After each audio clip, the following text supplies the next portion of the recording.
Ladies and gentlemen, what's poppin'? It's your boy Sim, and I got my man Tony Crow. And yes, we just here for another episode. A lot of stuff to talk about, man. Tony, what's poppin' with you, brother? How you feeling? What's good with you, Sim? Shout out to the chat. I'm doing good, man. Happy to get back on the stoop. You know what I mean? Yeah, Talk some man. hip hop. Yeah, man. We're gonna lead off with just really some sad news, though. Krayzie Bone, hospitalized, is fighting for his life. You know what I mean? I know that's a sad way to lead off, but another one of our hip hop heroes, you know what I mean, could be taken away from us.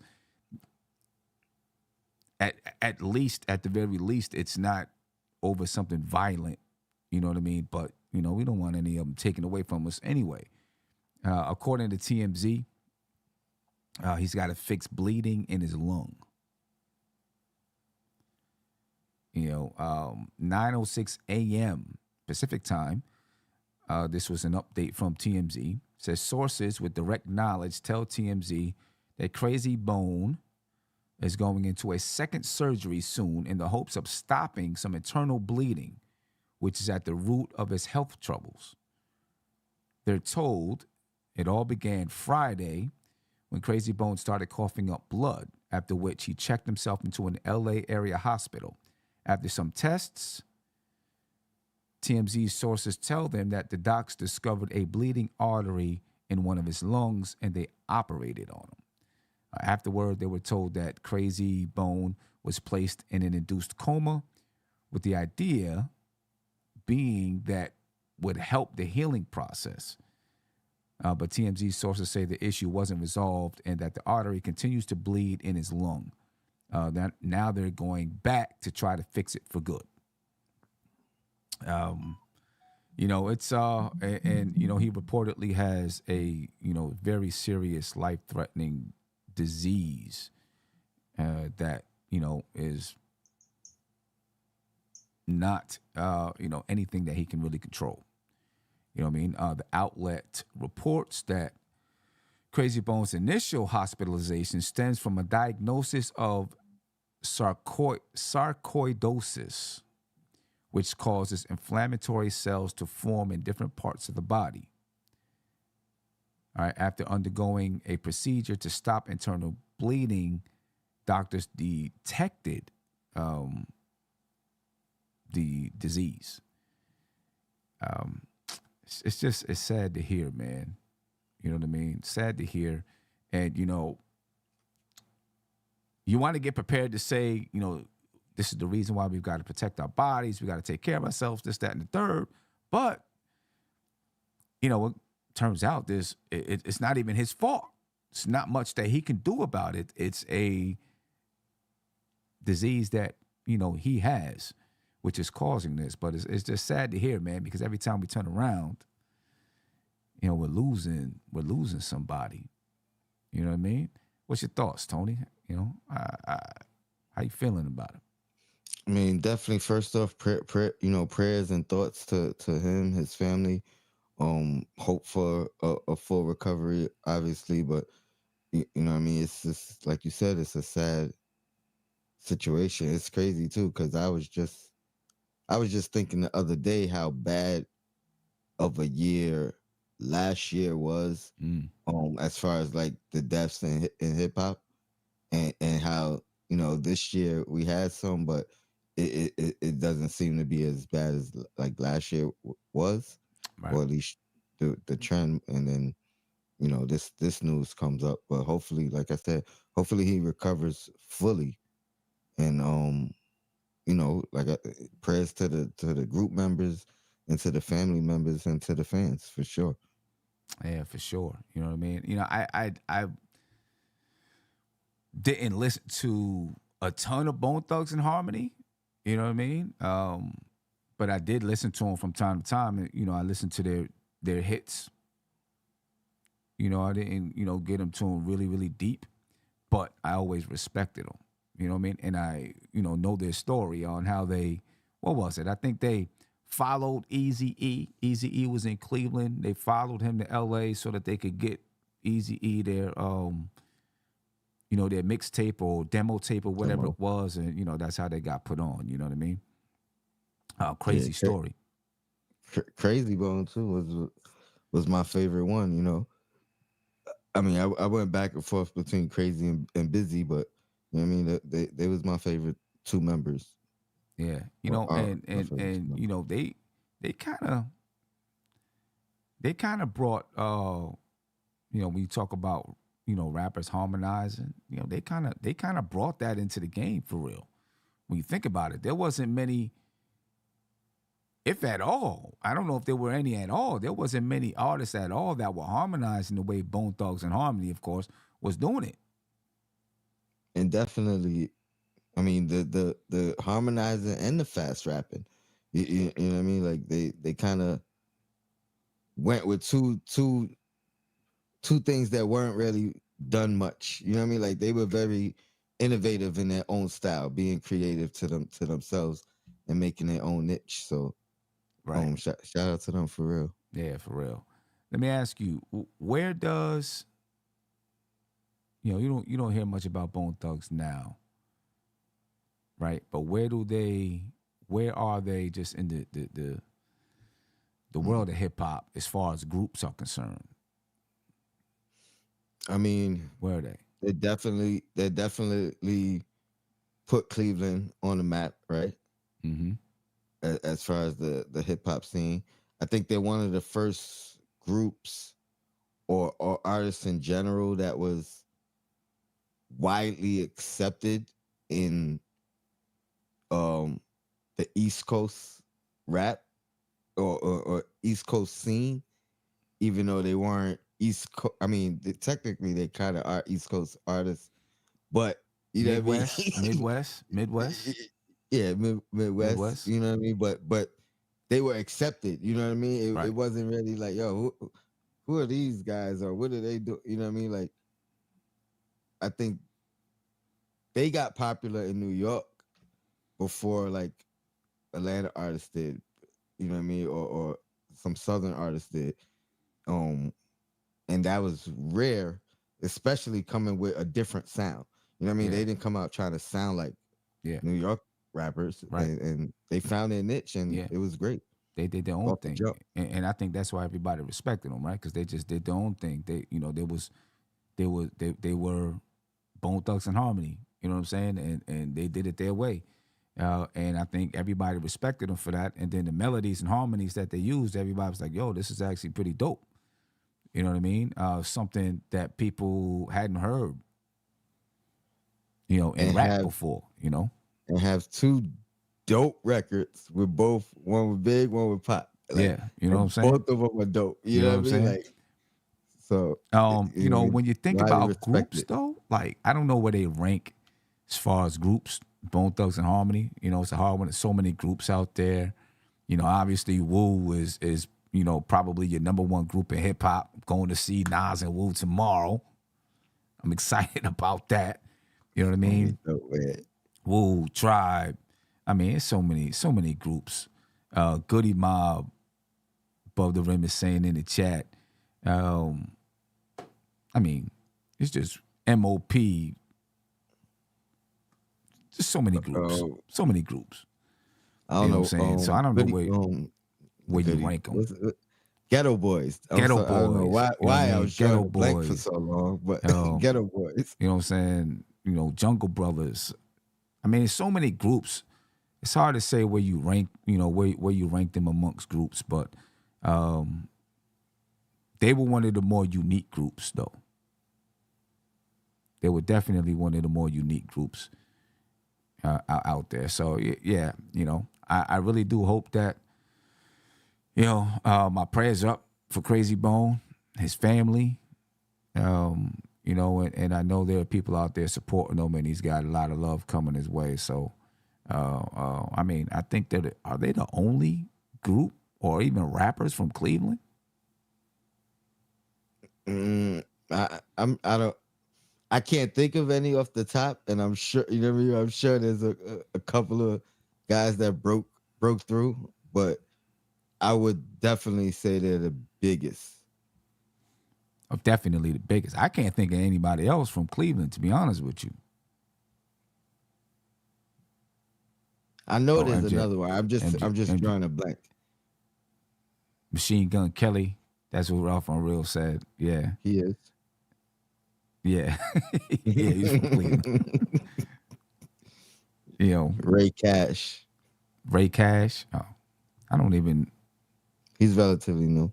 relatively new. Okay, yeah. See, I'm not really up on it. Up on them. I guess I got to go get a little bit But up they're on the Ray blueprint Cash. You for know what I mean? Cleveland. You But know what I they're the mean? They're blueprints. the Yeah. inspiration of letting. Mike 8 said Google says Cuddy and the Baby. I didn't know that. Mm-mm. Okay, I didn't know that.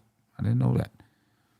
You know what I mean? But anyway, man, prayers up for Krayzie Bone. Hopefully everything will be, resolved. The second surgery will hopefully resolve the issues, and he can come out of it healthy. And then, that disease that he has, hopefully they can, figure out, whatever it is that they need to do to help him, and some solutions for that. I mean, if they know what it is, maybe they have remedies or cures, or at least some things that they can do to help, Help it, yeah. help them live with Slow it, it down or or whatever it whatever. is. But Yeah. the sad thing is, like, when because I read it earlier, but and then listening to you read it, you know what I mean? Like, he went to the hospital because he was throwing up blood. Mm-hmm. Obviously, if you're throwing up blood, you need to go to the hospital, no doubt. But like like the ill that he never recovered from the surgery part. You know what I mean? Like, he didn't. You know what I mean? So I don't like stuff like that. Be scary because you don't know what it is, or what would have happened if they didn't do the surgery. You know what I mean? Because it's always a risk when you go under that knife. Under, you know what I Yeah. mean? Right. Right. Always a risk. Always a risk. And then they put him in the coma. They got him on the breathing machine. Mm-hmm. I and now they're doing another surgery. Right. You know what I mean? Like, To fix a just bleeding lung. To fix a bleeding lung. just prayers, man. Yeah, Prayers, prayers, and man. hope they could, I hate, you I know. hate, I hate when we lose. It just, in hip hop, I never hear about, and maybe because I'm not following it, but I never hear about, hardly ever hear about people from other genres dying. As I mean, you hear about it, but we definitely It's don't have the frequency. well, You know what I two mean? things, Sim. When we hear about it, but it's usually, oh, such and such passed away. You know what I mean? And it's usually just that. You know what I mean? Most of the time, what we're hearing about, like at least 80% of the times, is some type of violence. You know what I Mm-hmm. mean? Like you let off with, thank God he's not in something a violent situation, but Right. that's usually what we're hearing. That's normally Such and right. such happened, and this guy was shot, or this guy was, you know what I mean, like in an altercation. It's usually some type of negativity involved with what we're hearing, which means it's going to be sensationalized. You know what I Mm-hmm. mean? There's going to be a story behind it, a deep dive, Mm-hmm. a reason, the history, the beefs. So I think that's why when we hear about them, it's stories behind it. You know what I mean? There's some type of negativity behind it. Right. Right. Always. Most of the time now, uh, it doesn't make it any better because you're still going to be someone who passed away, but at least it's something that is just out of his control. Hopefully, he doesn't pass away and he makes it through. But it's something that's out of his control. But man, we it's always that. Just like you said, it's always that. Some type of violence, or someone who hasn't taken care of their health, right? Or did so Drug many use. drug use, you know And, we don't hear it in other genres. Hopefully we get to the day where we're not hearing it as much in hip hop. Feels like we got to get through it though, because hip hop is still growing up. 50, still growing up. And when you talk about music, that's still young. It's teenage. It's teenage. You know what I mean? You get what I'm saying? It's you know what I young. mean? Young man age now. Yeah, you know what I mean? So we're still growing up, and hopefully we get to a point where we're past all of this. And it doesn't remain such a big part of the culture. So anyway, much love out to Krayzie Bone and his family and all of his loved ones and everything. And, I think he's in everybody's prayers right now.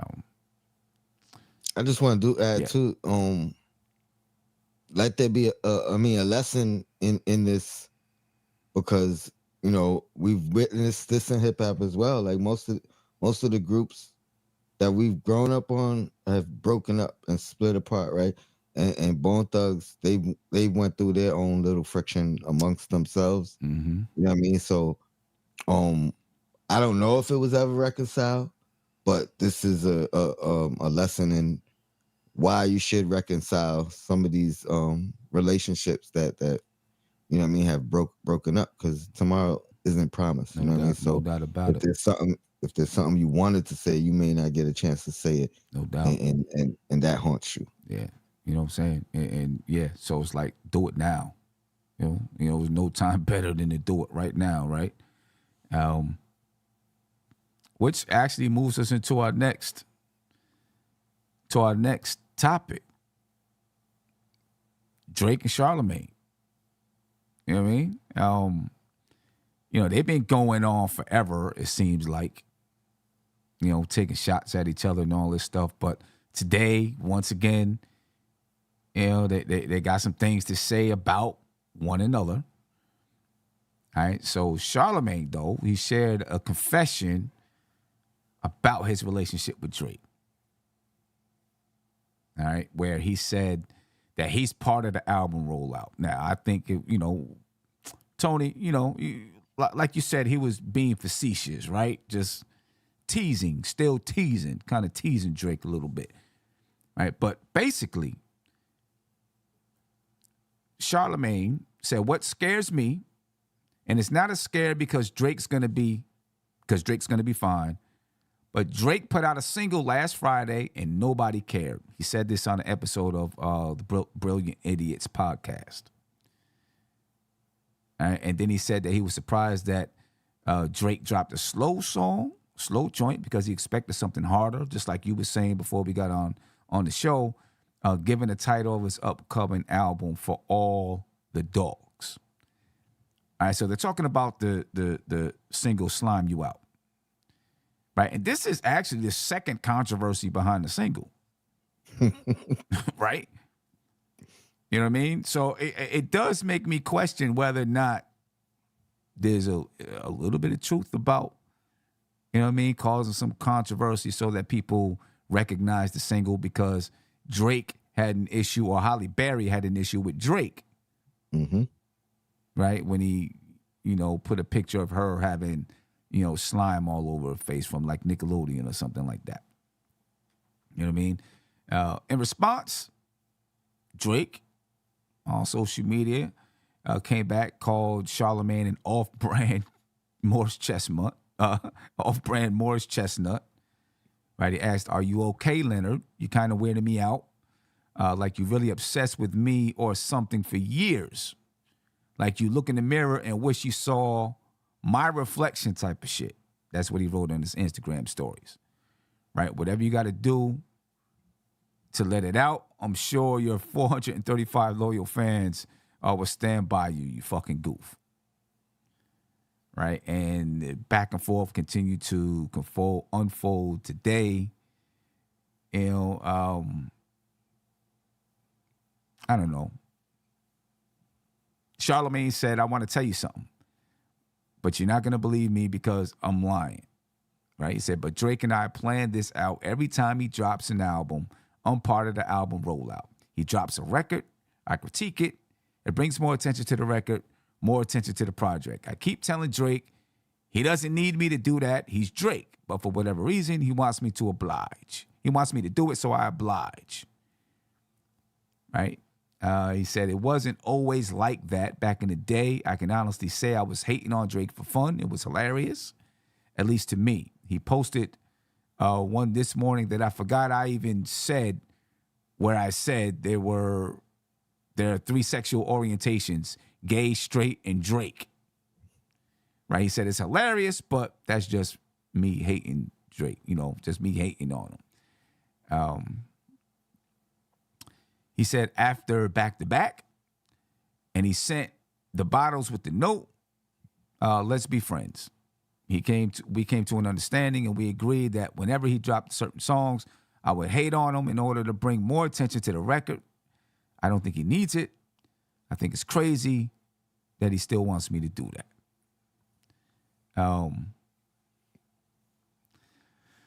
I know you said you got some things to say, so what's up? What's going on, man?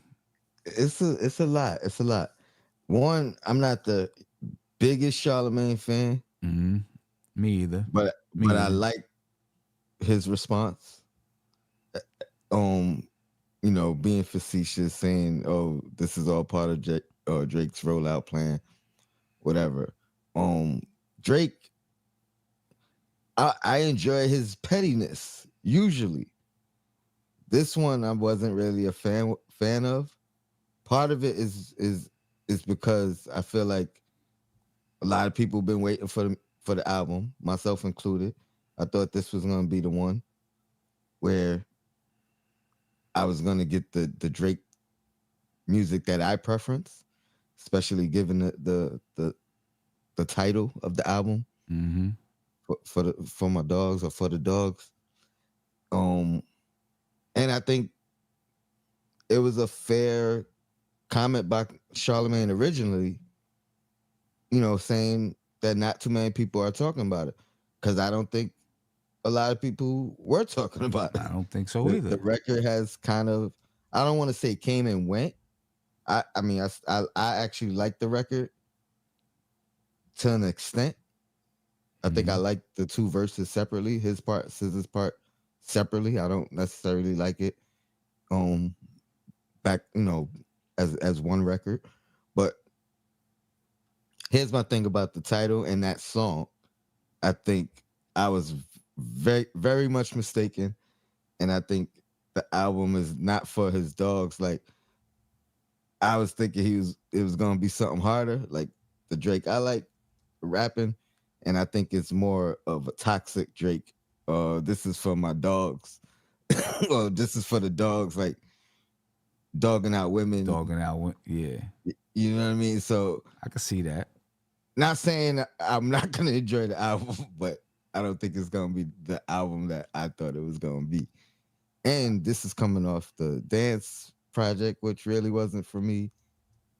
And my question to you and to the chat is, Drake's phenomenal run actually coming to an end? You know what I mean? Like, is this, because he's had a great run, you know what I mean? I mean, that's a good question. It's not really comparable to many people.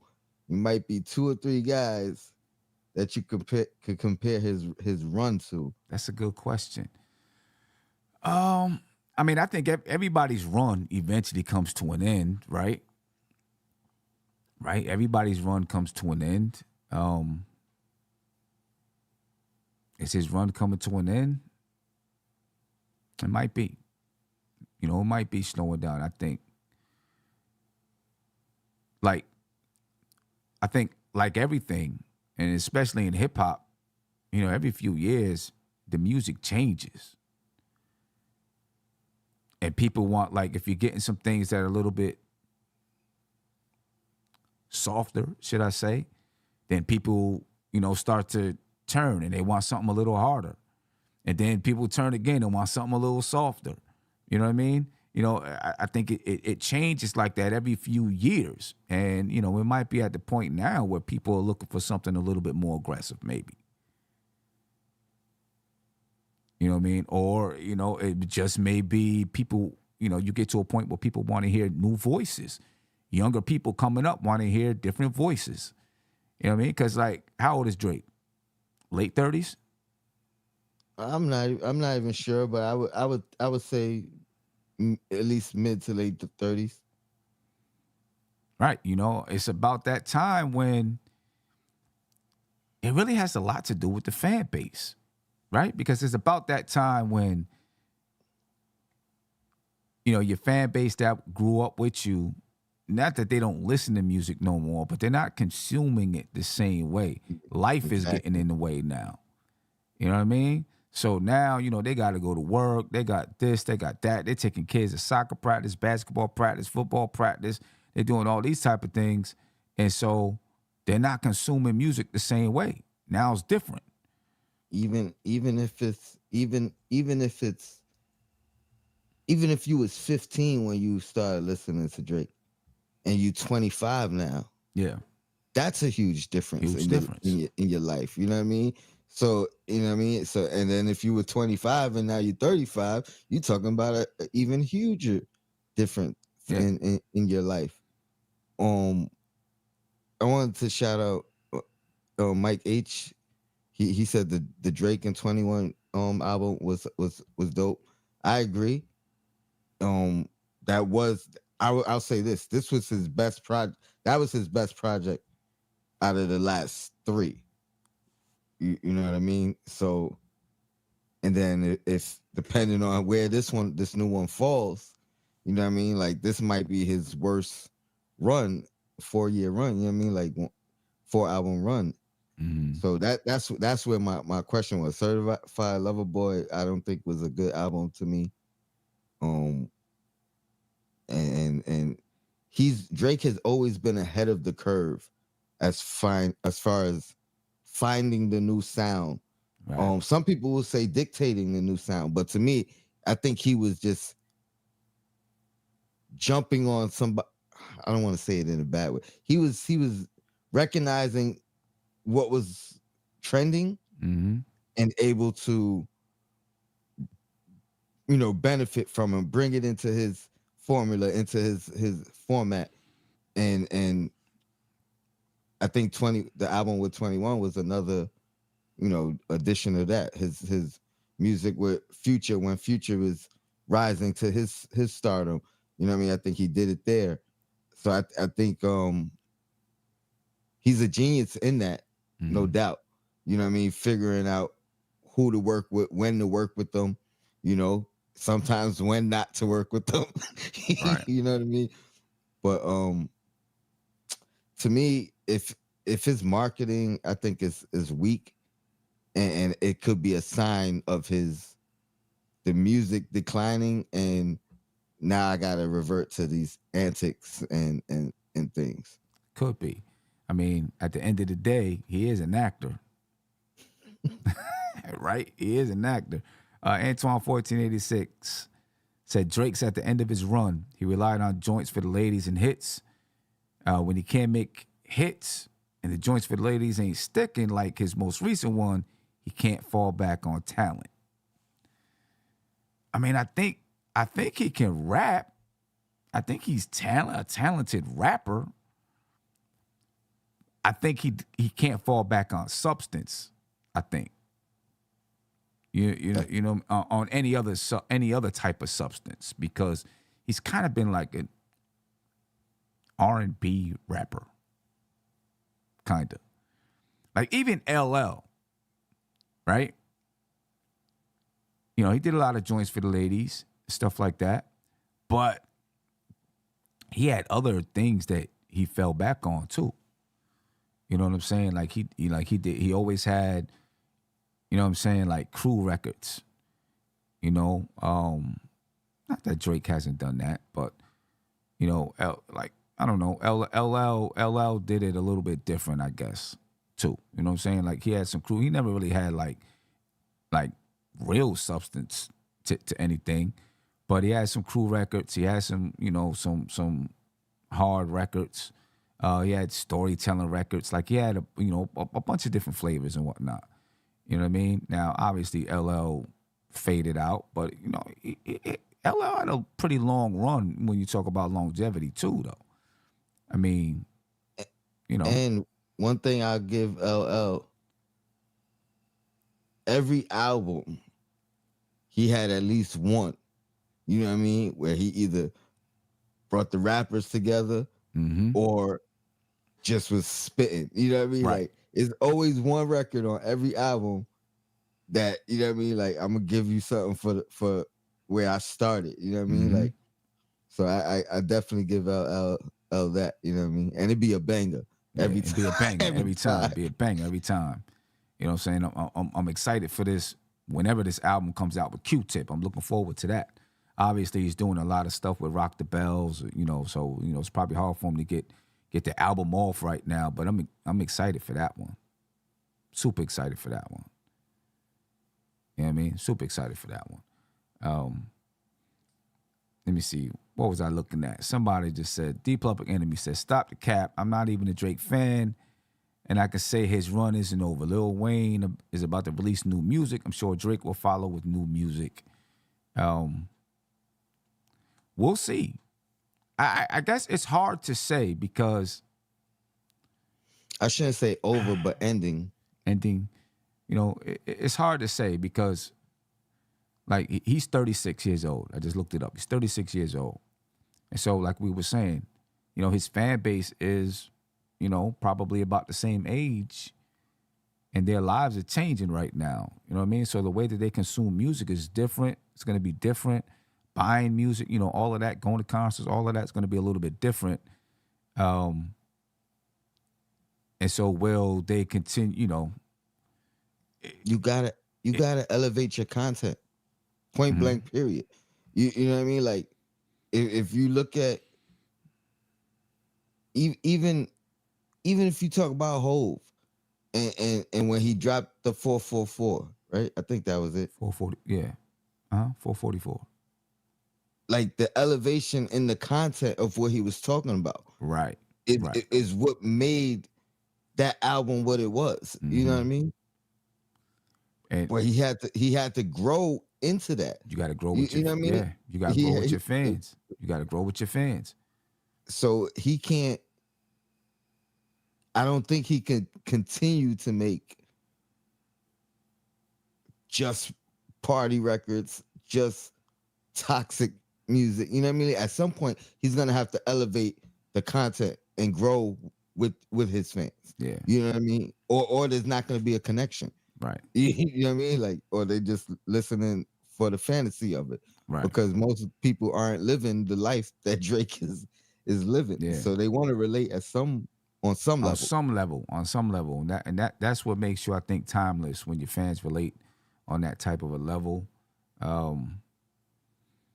We'll see. I guess we'll see. You know what I mean? When is the album due to drop? When is it supposed to come out? It got pushed back again. Pushed it's back, the right? day. I think it drops the day before the cookout. Okay. I got to plug the cookout. Yeah.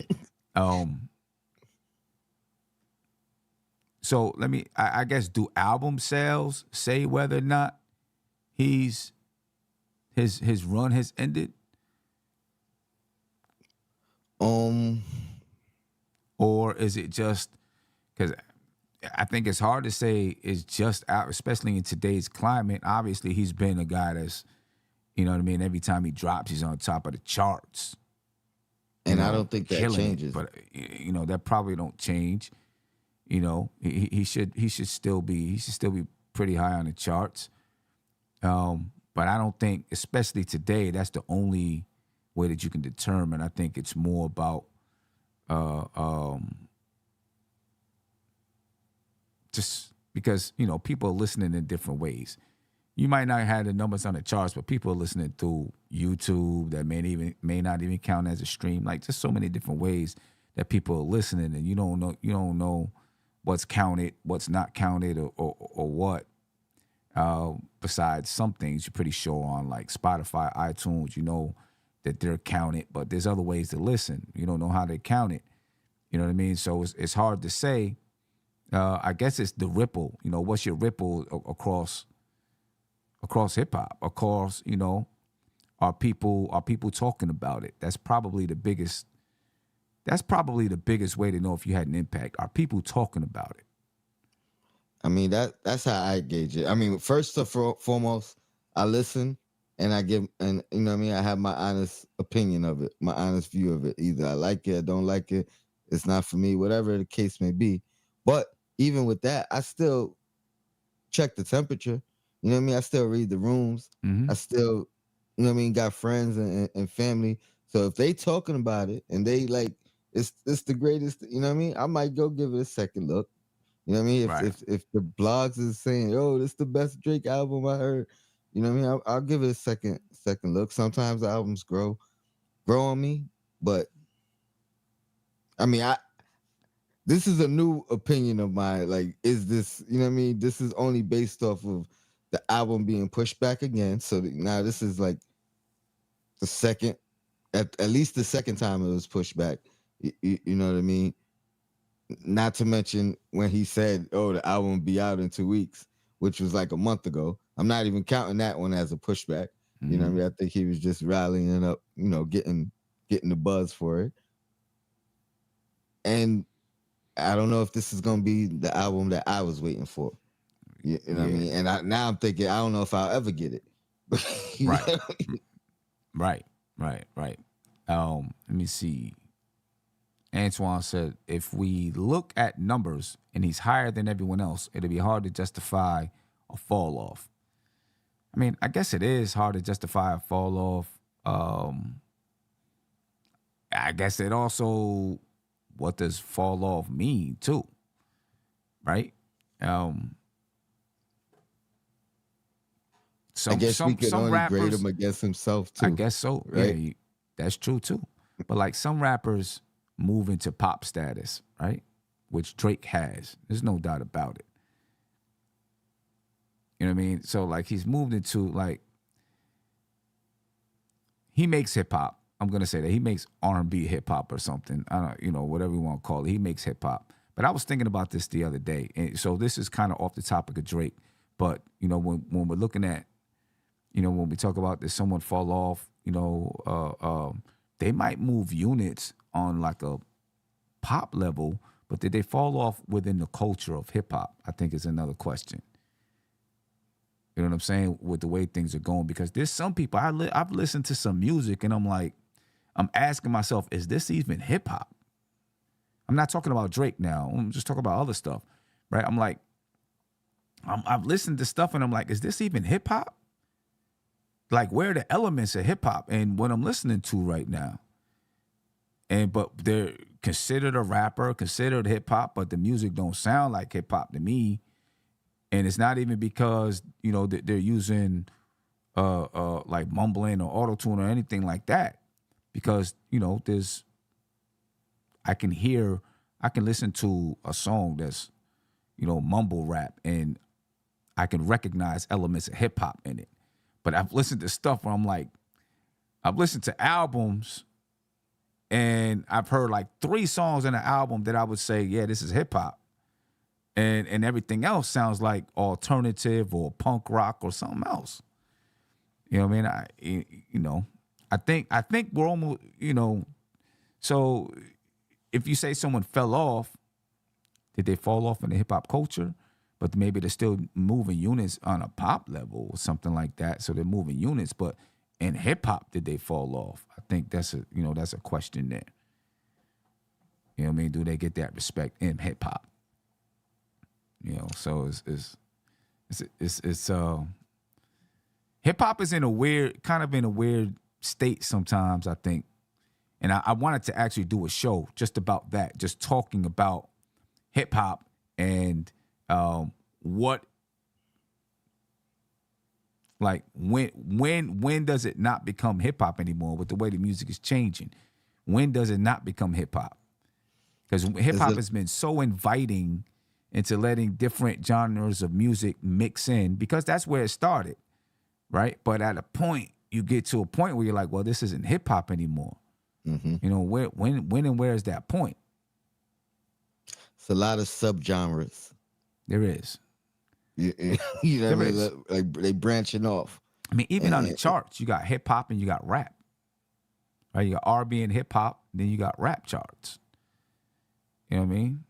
And I guess someone would ask, what's the difference? I mean, I was thinking about it the other night. Mary J. Blige is considered the queen of hip hop. She's an R&B singer. So is it the instrumentation behind it? Is it the music behind it that makes it hip hop? You know what I mean? So, that's just something I've been thinking about, with the way with where hip hop is going. and let's not forget, a lot of times they want to separate hip hop from pop, or what I mean. They, like you said, hip hop is inviting, Mm-hmm. so anybody from any genre can come in and perform and kind of give their spin and be accepted in hip hop. They Right. don't want hip hop to cross into, I'm gonna put some quotes up, but their genre. You know what I mean? Right. They're very protective of the other individual genres, uh, you know, genres, Genres. Yeah. but they don't want to let, you know what I mean. But hip hop is very Yeah. inviting. Yeah. Very, very inviting. I mean, just about anything you can add a little something to it and be like, yeah, it's hip hop. You know what I mean? Let me see. Triborough and D Public Enemy said Mary J. Blige is the queen of hip hop soul, but it still has hip hop in it. So is so I guess that's what when you talk about hip hop, is hip hop. You have hip hop, and then under hip hop is there rap, and then like drill and soul, hip hop soul, I guess, or R&B, like all of these genres under hip hop. You know what I mean? So there are different musical genres under hip hop, or is hip hop the musical genre? I mean, obviously we know hip hop is a subculture or it's culture, right? But within hip hop, are there different musical genres? Can you say dance hall is hip hop? I mean, they're kind of in the hip hop culture. You know what I'm I would saying? say yes. What about Afrobeat? I mean, we'll let anybody in, son. You know what I'm saying? Reggaeton. I mean, like, are these genres of hip hop? Are these genres that relate to hip hop? I think that's a deeper conversation and a good question to have when we got like a group of 4 or 5 people up here, have that discussion. For sure. You know what I'm saying? Because I think, like right now, today, that's a good conversation to have. But either way, you know what I'm saying? Drake is hip hop.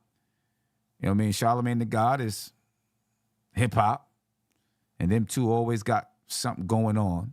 You know what I mean? And listen, I wouldn't put it past Drake and Charlamagne to have created these feuds. I wouldn't don't put it like past them. I like all the other ones better. That's another reason why I'm like, Drake is better than that, man. Give him a bar. You know what I mean? Let me hear it on the album. Yeah. like last time. Drop some bars on him and send him a bottle. To me, that's classy. This internet petty back and forth, and I mean, that's he's kind of grown up in that though.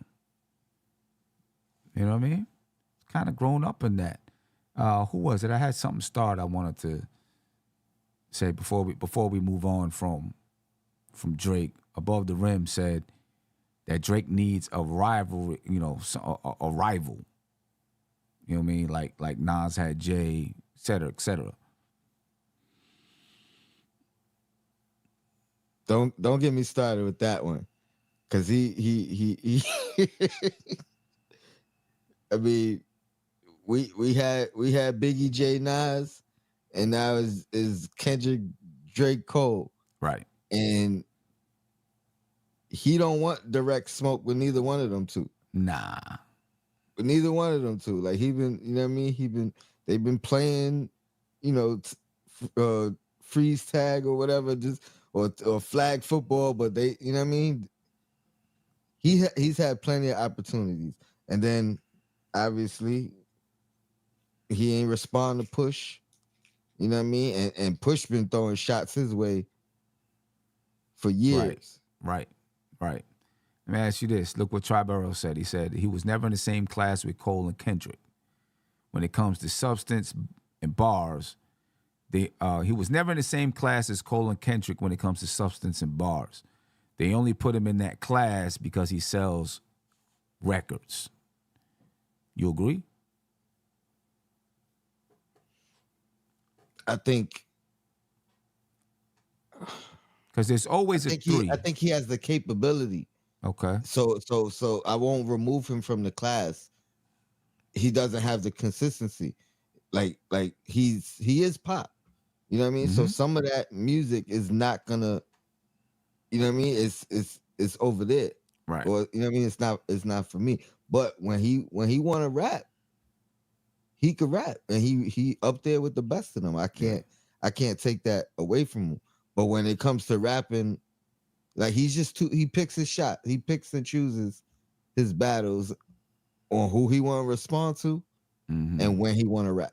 Because, there's always like a big four, you want to say, right? You had Nas, Hove, Biggie, Pac, right? So if you have Cole, Kendrick, Drake, who's up? Lil Wayne, right? Lil Wayne, he was out before those guys because he was rapping for, forever. He'd been rapping forever, it seemed like. But I guess he would be maybe in that next four. If Drake is not in that class, because as far as bars, I don't put him in the class of Lil Wayne, Drake, J. Cole or Kendrick Lamar. Substance, I don't put him in the class of those dudes either. You know what I mean? I don't put him in that class. He's obviously sold records though, but in that class of rapper, I don't know. If he's really in that class, really, really in that class with them as far as like I can really get down and dirty. I don't know if he's really in that class. And that's my thing. So who else would be in that class? He hasn't given us the project of it. That's why. Right. That's true. Know what I mean? I thought For My Dogs was gonna be the one. I thought this was gonna be the one. So let me ask you. I doubt it now. Who would be in that class if you had to take Drake out of that class? Who would be in that class? I mean, Wayne is fair. Wayne is fair. I think Wayne is his problem. His only problem is, like you said, he a little older. So he's stuck. He in the middle of that. Know what I mean? He was supposed to take over, and he kind of did. You know what I mean? There was a period where Wayne was the best rapper alive. You know what I mean? Like you can't take that. So he was just by himself for a moment. So I'm not gonna give it to Wayne. I'm gonna try to find. I'm gonna try to think of somebody else. Okay, so Wayne is 40. J. Cole's 38. Kendrick and Drake are 36. It's because he was doing it for so long. It's because he was doing it for so long. Like he'd been doing it since he was 15 years old or something. Right? I mean, Wayne is fair. I mean, I think Wayne is fair. So if you have Wayne, Cole, and Kendrick, who would replace Drake? Is there anybody that would replace Drake from that class? I mean, you can make the argument for Kanye. Period. But then there's that. You can make the argument for Kanye, but then there's that ghostwriting help, writing farm. You know what I mean? So you know what I mean? Some people want to put Kanye in that Puff, Dr. Dre. Kind of, a little bit. You know what I mean? But I would put him at, you know what I mean? Right up. That's a good list to be with too. You know what I mean? Yeah. So, a little bit. Who else? Antoine 1486 said Travis Scott with a question mark. You know what's funny? I never really I can't say been a fan, but I never really listened to Travis Scott like that. Mm-hmm. I've been listening to his latest, his latest album, and sparingly, but I've been listening to it. The more I listen to it, the more I really like it, and it's hilarious that a lot of people compare it to I think it's My Dark Twisted Fantasy, which the Kanye album, but it's funny just because allegedly, supposedly, he wrote most of that. My Dark Twisted Fantasy. Right. So you can like a lot of people be like, oh, he sound like Kanye on this album, but it's really Kanye Kanye sounded sound like like him. him. But I haven't listened to enough of him, but I know he's popular. I know he sell records. Yeah. I know, you know what I mean? big. So He's I big. can't argue with anybody who says Travis. Right. I don't know. That's a tough one. Yeah, that's definitely a tough one. Like, and Wayne, who somebody just said it. Oh, Above the Rim said Wayne is a part of both eras. He is. Mm-hmm. Like he crossed eras. You know what I mean? Crossed eras. And I mean both. I mean that was Cole's line, right? I'm baby bro and big bro at the same time. That's true. You know what I mean? So it's like it's almost like we gotta be looking who's the next three. You know what I mean? That's the real question. Right. So Wayne dropped his first album, The Block Is Hot, in 1999. His first album. So, he's kind of at the end of, well, I mean, in 99, I mean, Nas was still, what album was out then in 99 with Nas? Nostradamus was out. So You Owe Me was probably all over the radio. Hove was like killing it every summer. In Rockefeller, they was killing every summer. At his beginning of his peak. Yeah, beginning of his peak. And you gotta remember Wayne. That's his solo album. But he was on the Hot. He was with the Hot Boys though, right? You know what I mean? So you gotta talk even younger than you know what I mean? Yeah. It's crazy. Wayne been around forever, man. 40 though. He still got a long time to go, but he been around forever. He done crossed over genres and everything. You know what I'm saying? He crossed over genres and everything, but I don't know. And his last couple of verses and records, whatever, like it seemed like Wayne about to be on his second you know what I mean, even on the Nas album. Run. You know what I mean? Like, he killed it. It looked like Wayne about to be on his second run. You know what I mean? Or third run, whatever you want to call it. Yeah, we'll see. Well, speaking of Nas, since we brought him up, we might as well talk about him. I'm going to the concert tomorrow. You know what I mean? So, I'm excited for that. I'm expecting some content. You know what I mean? I'm expecting a full rundown. You know what I mean? That's it's gonna be Nas, Wu, and De La Soul's making a special guest feature. So speaking of Nas, Lil Wayne was on Nas's album. Speaking of Nas, he released the video for Fever that was shot at his 50th birthday party. It's a dope video. You know what I mean? And I'm gonna tell you what, like Nas is always changing the game. He's always taking it someplace else. You know what I mean? And if you haven't heard the song Fever is opening track. It's the opening track to Magic 3, but it's basically like him saying happy birthday to himself. You know what I mean? And I already got it in my head. When I turn 50, I'm playing that song all day long. If I have a party, you dig what I'm saying? I'm rocking Fever all day long. I'm 3 years away. You already know, man. You know what I mean? You already know. Oh, I'm actually two years and a couple of months away. But I'm rocking Fever all day long. You know what I mean? That's like, yeah, that's probably going to be the hip hop anthem for people who turn 50. Blueprint. You know what I mean? But it was dope to see. We all seen pictures and stuff like that of the 50th birthday party. But it was really dope to see to just see like everybody there coming out to celebrate, his 50th. I mean, Fat Joe, Kiss, Raekwon, P. Diddy, Mary J. Blige, Carmelo Anthony was there.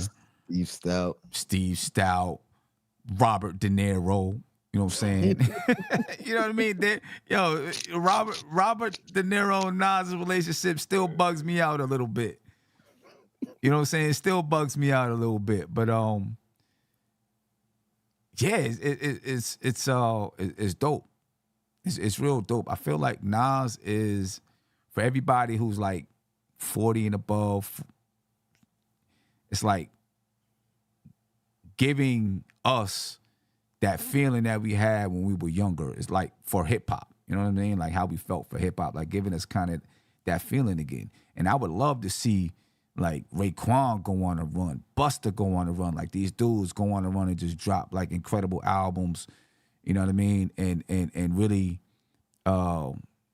just come back to making dope music, working together, showing how so many of these relationships have come full circle. You know what I mean? And doing stuff together. But like Nas is like taking that mantle and ran with it 100%. Ran with it 100%. You know what I mean? It's beautiful to see. It's beautiful to see. What's your thoughts on it, Tone? First off, I love the song. You know what I mean? Like, I that's the way we described it. We described the song like we saw the video when we first heard the song. Right. You know what I mean? Like, right. And then so it just makes the song better. Perfect video. You could tell he envisioned this.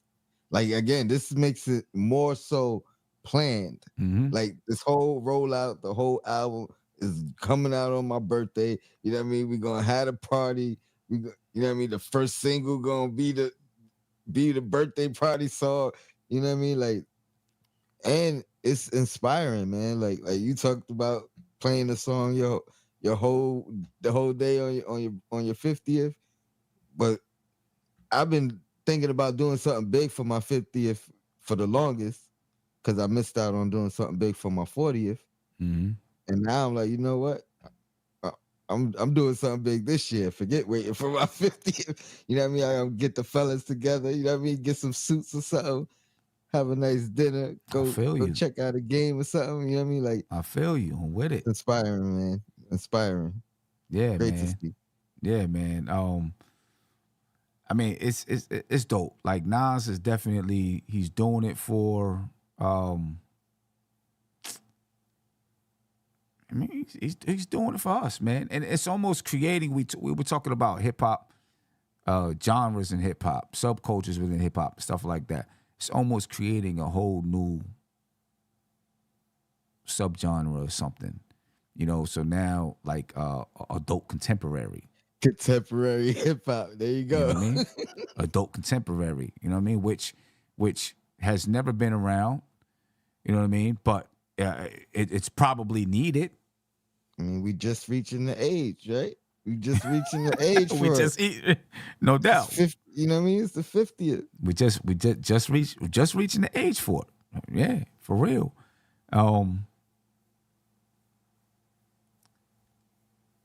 At the party, at the end of this video, Raekwon gives Nas some props, and I'm gonna play it. I'm gonna play it, and then I just want you to, tell me what you feel about, what you heard Raekwon say. I mean, I think all of us are gonna agree that it's true, but anyway, this is Raekwon at the end of the Fever video. If you haven't seen the video, make sure you go check it out. All right, it's a dope video. You can hear, you can hear the crowd, you can hear everybody in the background underneath the song and stuff like that. All right, but this is Raekwon. Beautiful touch too. Yeah, man. beautiful. That was a beautiful touch. Yeah, it was beautiful touch to it. Yeah, and I'm going to see Nas and Raekwon tomorrow. Again, did I say that already? Did I tell y'all that? I don't know, but anyway, here you go. Thinking hip hop, you gonna always be in that league of extraordinary ones. You know what I'm saying? God bless you now, Sid. God bless you.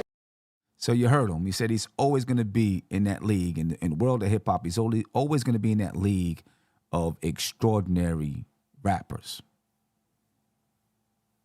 right? And this is coming from Raekwon, an extraordinary rapper himself. You know what I mean? As a matter of fact, I just watched the whole 4-hour episode of Drink Champs from about a year ago of Raekwon and Ghostface. And they were talking about, they had a little segment where they were talking about, you know, when Raekwon used to bring Nas through Staten Island and whatnot. And he was like, you know, just to know that, like, we saw, like, before Illmatic dropped, you know, halftime was out, you know what I mean? But they heard, like, cuts from the album before Illmatic dropped, and it was like, you know, kind of blown away by it, like, damn, like, this dude is crazy. And it was like, you know, for us, like, to see, like, we seen it in Nas, and for him now to be the dude that everybody respects. You know what I mean? He was like, you know, like we seen that.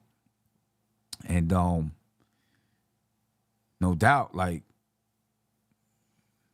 that's, you know, it's all true. Like, he is the guy. He is the guy now that, you know, everybody got love for him, respects. You know what I mean? I hope that Raekwon and Nas do an album together, though. That'd be a crazy album. If they, like, have you heard Rich and Black? Mm-hmm. Right? I mean, that song was crazy. I'm sure you've heard Verbal Intercourse. You know what I mean? But just what you heard from what Raekwon said, your thoughts. I mean, obviously agreed. I think he's spot on. Honestly, I wish, man, I wish I could have been a fly on the wall at that party, man. You know what I mean? Just to see the turnout in general, man. That joint was like, that gotta feel so good. You know what I mean? Like, all those people to come out to show love for your birthday. Yeah. And I would also like to. I'm sure that wasn't the only speech. You know what I mean? I'm glad it made the cut for the song, but right. I'm sure there was a lot of words of admiration and you know, props to Nas. Yeah, you know, and hopefully more of that comes out, you know, just comes out, you know what I mean? At some point, little clips here and there, people, you know, what they said to him, blase, boom. But yeah, definitely a dope time. Let me ask you this. Is Nas right now the hottest rapper in the game? I ain't gonna be biased and say yes. You know what I mean? Like, I ain't gonna be biased and say yes. But I think he's at like a second peak. You know what I mean? Like there's no way he imagined at 18 years old that, you know what I mean, 32 years later, this is where he would be. You know what I mean? And this is the kind of love he would get. So he's probably at the top of his game. Mm-hmm. You know what I'm saying? He's at the top of his game right now. And it probably feel like he at the top. He probably feels like he's at it. I mean, in his little world, you know what I mean? I mean, if you think about it, okay, he dropped Magic 2, dropped Magic 3. He did, you know, Yankee. You know, was kind of the host of, you know, the joint at Yankee Stadium, which, you know, I want to talk about that in another show. You know, good topic to talk about. You know, people, you know, saying that, you know, Hip Hop 50 has been appropriated. Yankees, the thing at Yankee Stadium was a part of it. Boom, boom, boom. I want to talk about that, but not tonight. But, you know, Mass Appeal was part of Hip Hop 50th at Yankee Stadium. Now he had his, you know, 50th birthday party. Everybody obviously is there, you know, showing him love. Boom, boom, boom.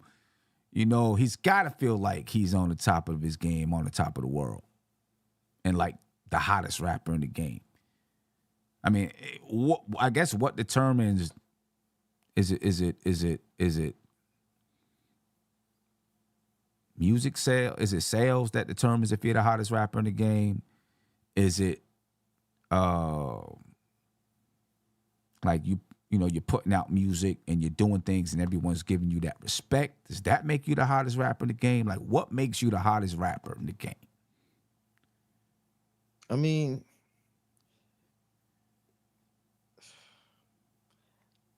listen, if you ask it, like I said, I'm just trying not to be biased, bro. Nah, I feel you. I know. Because he always the top rapper in the game. You know what I mean? Like, for me, you know what I mean? But I'm gonna just go with what I said already. Like, he gotta feel like that. You know what I mean? Like, he gotta feel like he at the top of the game. Like, to get that love, that response, you know what I mean, for his birthday, to turn out at Yankee Stadium. I'm sure they went hand in hand. You know what I mean? I'm sure he was telling everybody at the Yankee Stadium, like, yo, September, you know what I mean? I'm having this party, you know what I mean? Come out, it's gonna be huge. They probably knew. They probably knew well before then. If you think about it, they, you know what I mean. With the way everything looks and the way it was set up, they probably knew for a minute. They probably had that invite for a while. I don't know. It's tough. Let me see. Soulmatic. He said, culture-wise, definitely. Even if he's not in his commercial prime, Nas still climbed back to the top of hip hop. I think I agree with that though. Right there. Commercial-wise, selling records, he may not be, selling the most records and all of that stuff, but I think he's just universally respected by everybody. You know what I mean? And within the world of hip hop, it's like, damn, like, look what Nas is doing right now. No other rapper is really doing this. And is there going to be, because the questions are being asked, is there going to be anybody that can do what Nas is doing right now when they get to his age? Is there going to be another rapper that can do it? Mm. You know what I mean? I think crazy too. That's a question that people are asking. It's going to be hard to duplicate because a lot of what he's been doing, like this whole run, has been where he's been at his financial peak. You know what I mean? Like, so he had a creative freedom that he probably never had in his career. Yeah. You know what I mean? Like, it's really about the love. It's really about, trying new things, doing what I want. You know what I mean? Like, there's no budget. There's no, you know what I mean? Like, there's no restrictions. It's just total freedom. Yeah. So I think for it to be duplicated, an artist is going to have to be in that same situation. Either he already made all his money, you know what I mean? Like, whether it was from music or otherwise, mm-hmm.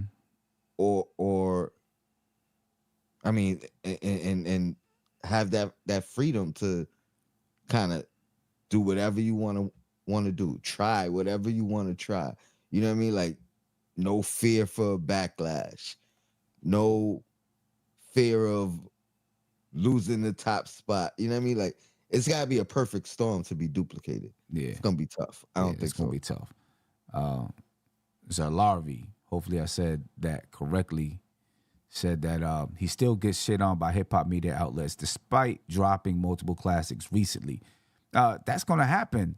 It's kind of like it's probably a lot of Knicks fans in here. It's like being the Knicks. It's like the Knicks. I was thinking about this the other day. You know what I'm saying? Like, the Knicks is going to get shit on all the time, no matter what happens. Somehow, some way, it's going to happen. Nas is kind of like that because people expect every album to be the greatest thing that ever touched down. You know what I'm saying? And, when it's... So, he gets critiqued, I think, a lot harder than other people. You know what I mean? A whole lot harder than other people. He gets critiqued. I was laughing too when you was saying that like everybody respect her because I told you about the dude I came across who got he got his Oh whole yeah, little yeah, yeah, channel yeah, based yeah, on yeah. Trash and Nas, but That's a J I fan found it. probably though. He's Yeah, still salty from Ether. and That's what that is. that's the crazy thing, yo. I feel like because I found another one. Hmm. You know what I mean? Like I feel like Nas fans can still give Jay his props. Right.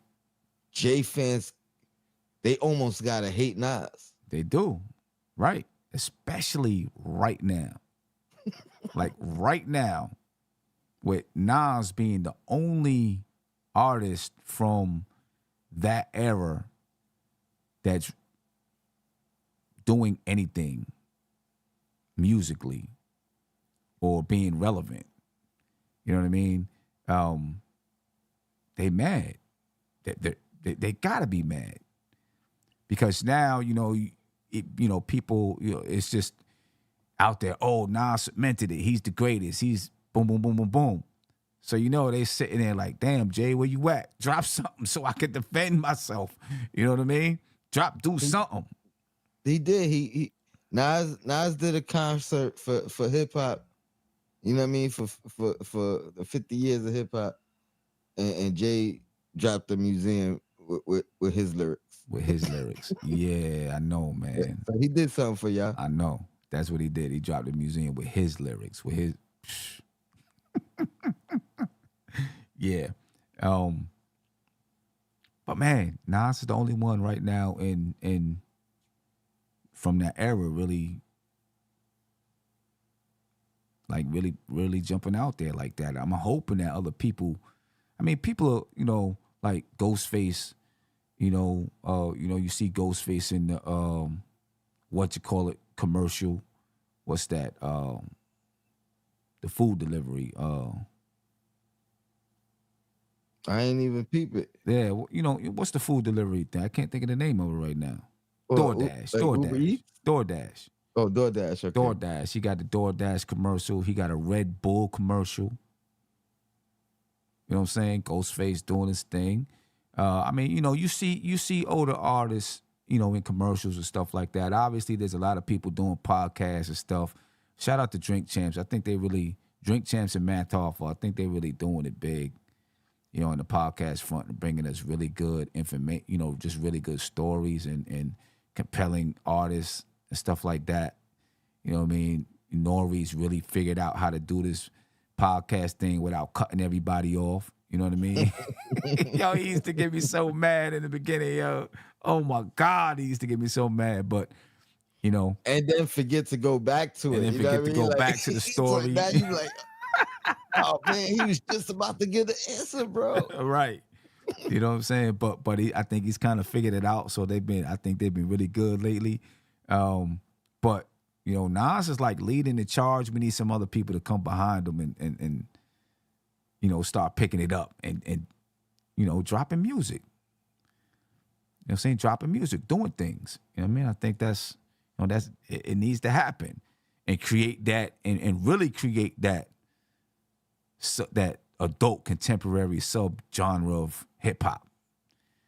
You know what I'm saying? And make it where it's marketable. Like Nas has done it right. With how he's just created his image. And I think his image is him. I do think that. But like the whole Hennessy sponsorship, like that fits Nas perfectly. When you see the commercials, when you see the way that they do it, like that's Nas. You know what I'm saying? And there's only a few people that are doing like with Hennessy that have those sponsorships or represent Hennessy, and they're all people that are like classical. What's the white dude's name? He's an actor. I can't think of his name, but he's kind of in that vein too. Has the same kind of respect. You know what I mean? So like he's picked those type of things that represent who he is well, and I think that can kind of define the whole adult contemporary hip hop movement if we get these artists out here producing music like producing music like that, I think, you know, maybe I just need to make the Front Stoop an adult contemporary channel. You know what I mean? So, you know, an adult contemporary hip hop channel. Maybe that's what I need to put in the description. The Front Stoop, an adult contemporary hip hop channel. I mean, yeah. You know what I mean? You know what I mean? Know your audience. Know your target audience. Exactly. Yeah, but big shout out to Nas, man, doing a lot of big stuff. You know what I mean? Doing big stuff. I hope he keeps going. You know what I mean? Don't drop. I mean, keeps dropping music. You know what I'm saying? Just doing it and just doing what he wants to do. Oh, one last thing I want to say, and I guess when we do this full review of Magic 3, we can get into it a little bit more. I feel like this is the first album, maybe in hip hop. I could be wrong, and I feel like Nas has done it throughout this, you know, these 6 albums, but this album in particular, I thought was very, very reflective of his career and his life. You know what I'm saying? And I don't know if there's another album that's really done that. You know what I mean? Because we haven't been this far. I mean, we have. Artists have been making music, and I mean, Public Enemy is still making music, right? But I don't think anyone's done that. And I feel like the way he's done it, you know, the way he's done it on his album, although, you know, he's reflecting on his career and somewhat some of his life, not fully, but reflecting on his career and some of his life, it makes us who are, you know, at this age, you know, make us sit and just kind of reflect back a little bit and think about where we are and where we're going later. You know what I'm saying? And it helps us, you know, to look and say, I know there's a lot of people out there sitting like, damn, am I going to have a second act, or am I going to sit in the cement plant for, you know, or am I driving this tractor trailer forever? You know what I'm saying? Yep. It makes us start looking and being like, okay, what's my second act now? And that's what I was gonna say. It's and inspiring. where we going, where we gonna be at, you know what I mean, at that age. Exactly. You know what I'm saying? It's inspiring. You know what I mean? And I feel like the album, when you listen to it, and this is where I got into an argument with one of the editors from Hip Hop DX. Right? Because I felt like, and I wasn't even saying anything about the dude's credibility, the dude that reviewed Magic 3. What I was telling him is, for a rapper like Nas, and for this, especially this type of album, someone who's 25, 30 years old is not going to do it justice, right? First of all, some of the cultural references they're going to miss. But then, you know, they're not going to fully get No Tears. You know what I'm saying? And not that they haven't dealt with, you know, any issues, but they're not at the age where they're reflecting back on some of those type of things. You know what I'm saying? Or looking back at, look what I've been through. You know what I'm saying? Look at the scars that I have, but it's no tears. I'm moving forward. Like, they can't do that. And some of the content that's in the Magic 3 album, you know, someone that's 30 years old it's just not gonna have the mindset to think in that way right now. You know what I mean? And I don't know how much they appreciate the flip side. I don't know how much forward thinking they're doing to think about where they are at 50.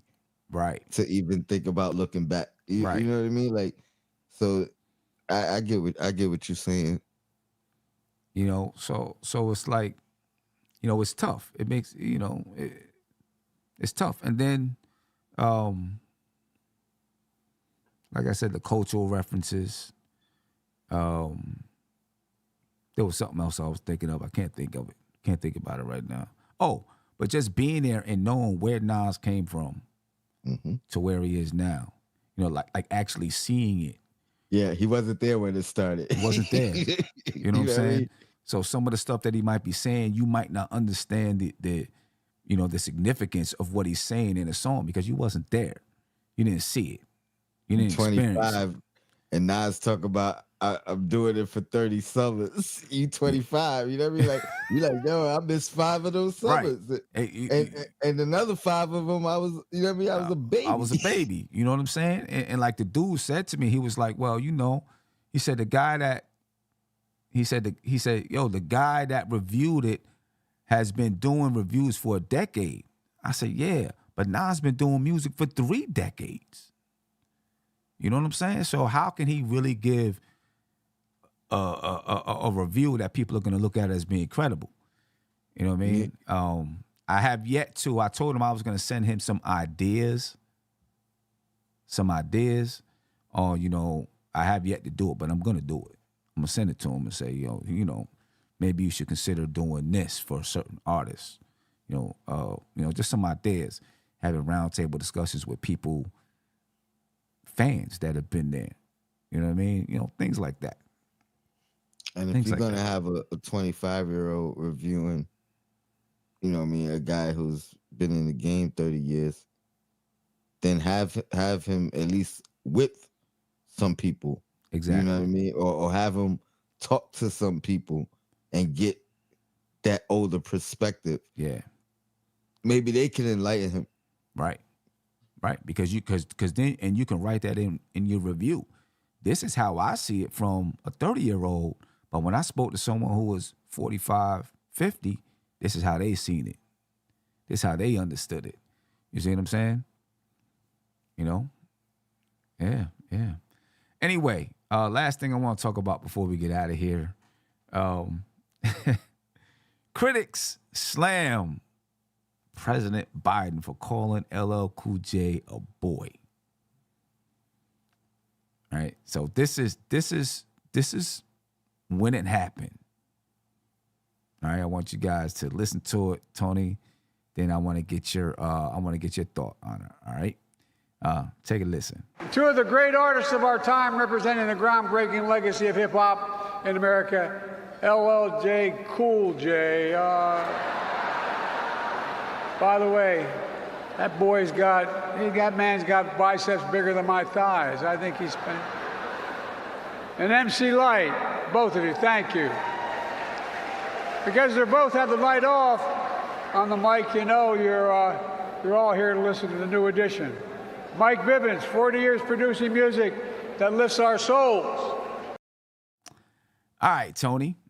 So that was Joe Biden at the Congressional Black Caucus, Caucus's Phoenix Awards Saturday.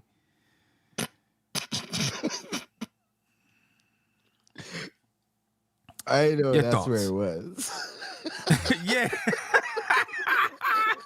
I know, right?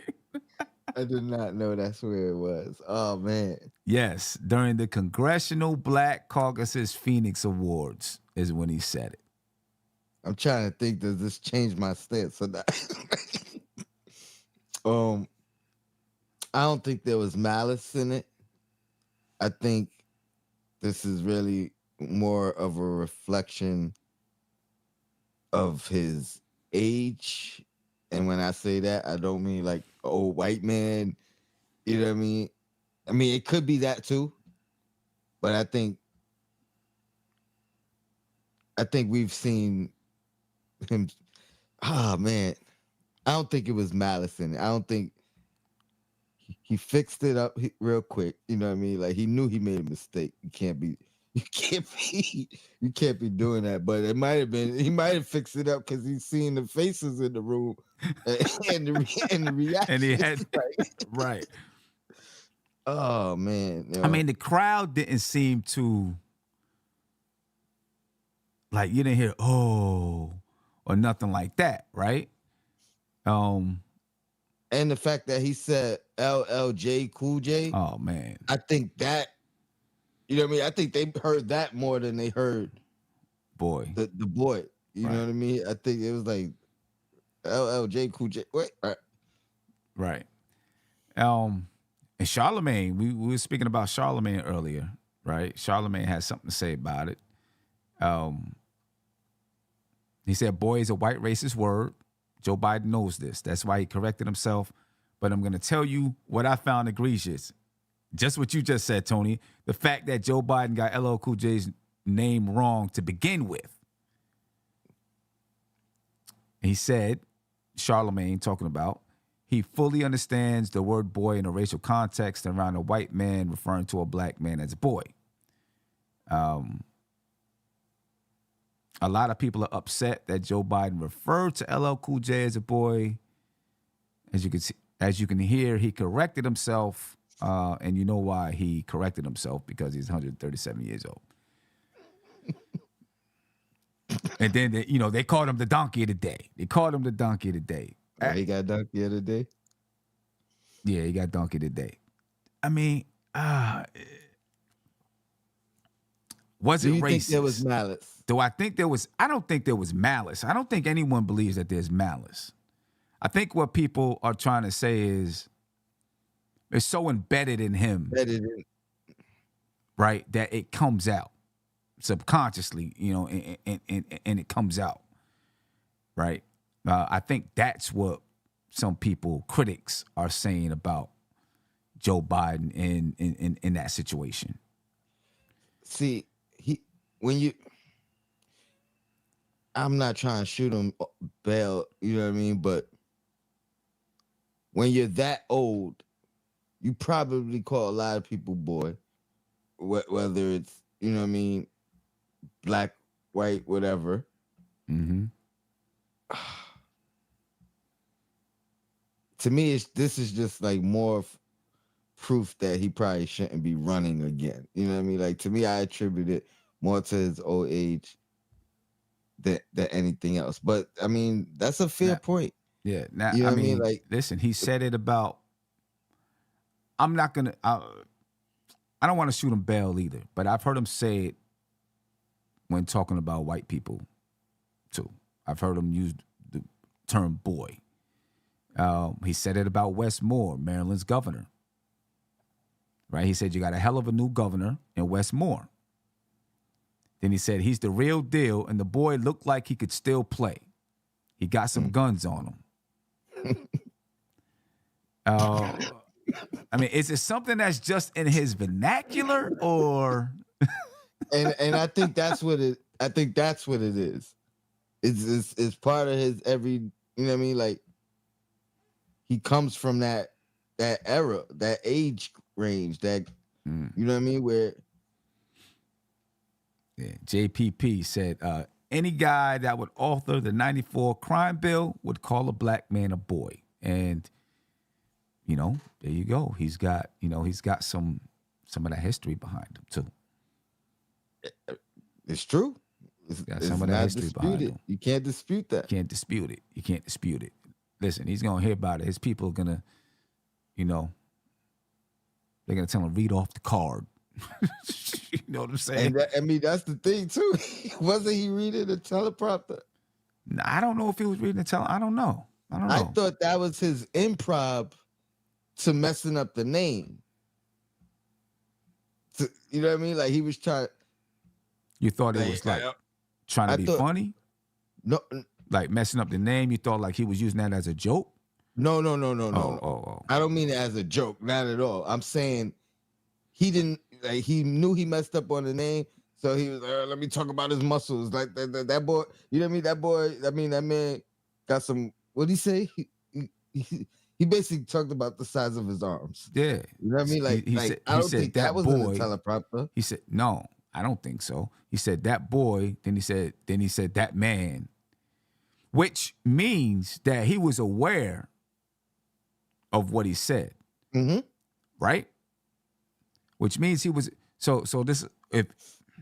which means he was aware of what he said, which could also mean, like people are saying, subconsciously, this is what he's used to saying and used to thinking and feeling because, oh shit, I said it. Oh damn, let me backtrack real quick. So let me ask this: Are they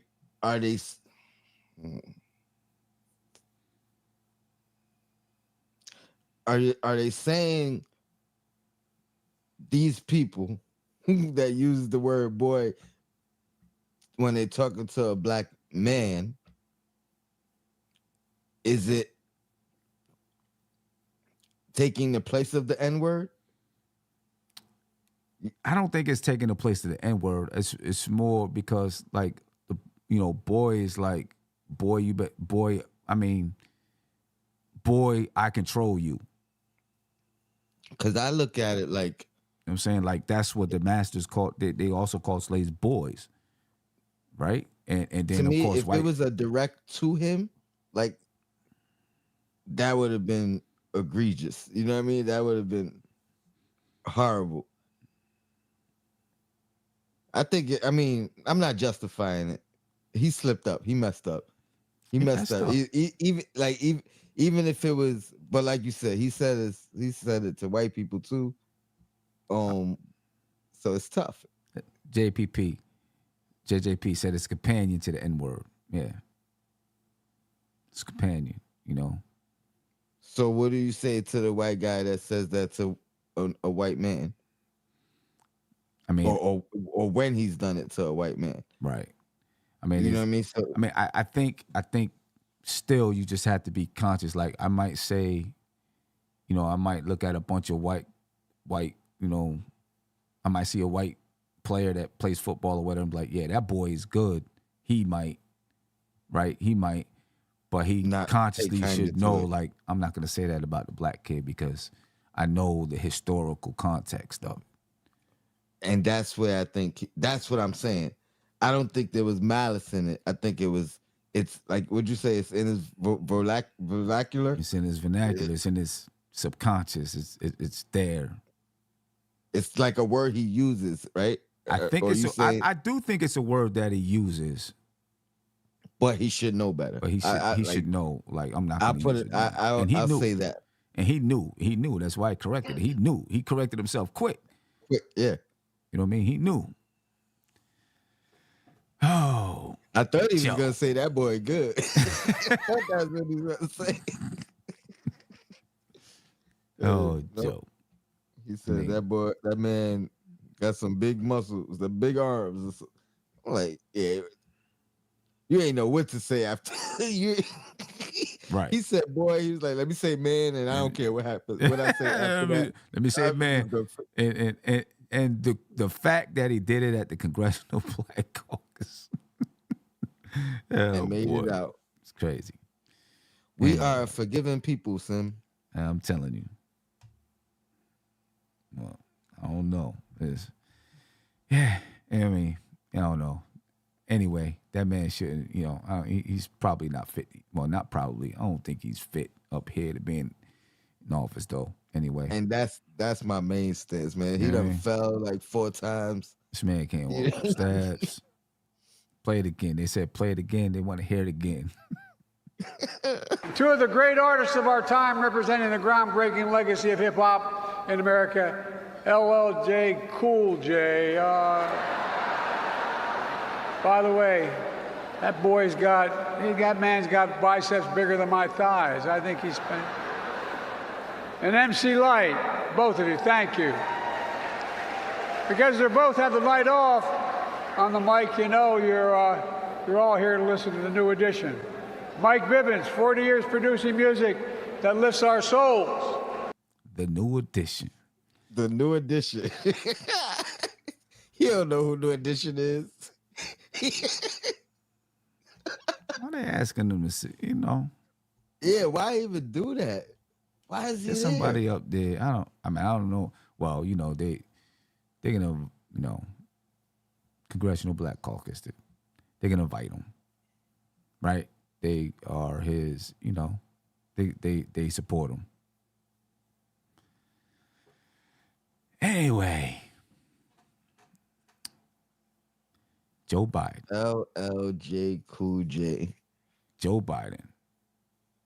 He didn't even finish what he was saying. Where he corrected himself. That man got arms as big as my thighs. And then he started to say something else. He must, and then he's like, you know what? And MC Light, Right, and right. Triborough said, "Does Biden even know one New Edition song?" Guarantee you, he doesn't. He said the New Edition. He said the New Edition. Like we just bringing him in. He just got here. Right. It's the You know New what I'm Edition. saying? The New Edition. He has no idea that's a group. He probably heard of Bobby Brown. Oh my He's God. like, Bobby Brown was in a group. You know what I'm saying? Oh no. That somebody got, I don't know. They gotta know better than that. They should be smarter than that. No, we're not gonna have Joe say this. We'll have somebody else talk about this. Say this. Always. If anything, Joe's gonna make you laugh. Not laugh because, he's funny, but because he's doing, he don't know what to say out of his mouth sometimes. Or he can't remember what to say out of his mouth. Antonio 1486 said it's pandering season. Oh, that season is here. That's why they let him. That's why he's there. That season is here. That's why it's there. That season is here. I mean, we ain't falling for it no more. I mean, maybe we are if they let him, Triborough said, where was Kamala? Why didn't she write it for him? Or whatever, you know what I mean? On vacation? Why didn't she write it for him? I don't know. Anyway, ladies and gentlemen, we appreciate the time. We're going to get up out of here.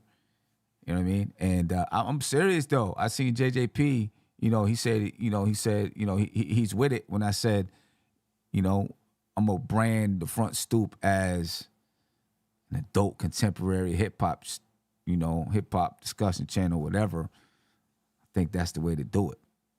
Because, you know what I mean? That's who we talk about most of the time. And we age, we of that age. We of that age. We are of that age. I mean, now, don't get us wrong. We want say. the young crowd in here. You know what I mean? We want the young crowd's critique. And we want to teach y'all a little bit. It's crazy. We are of that age. It's a wild thing to think about. Ladies and gentlemen, appreciate your time. I'm up out of here. Be peaceful. I'll let you know how this Nas, Wu, and De La Soul is gonna be there. Concert. I know it's gonna be dope. It's gonna be crazy. You know what I'm saying? I missed it. I missed it last year, the New York State of Mind tour. I missed it last year. I missed the Nas at Madison Square Garden. I missed that. I was like, I'm not missing this. I don't care. Cancel practice and everything. I wasn't missing it. You know what I'm saying? Wasn't missing it. I don't, be there ready to go. It's gonna be dope. It's going to be dope. Ladies and gentlemen, we're out of here. Peace.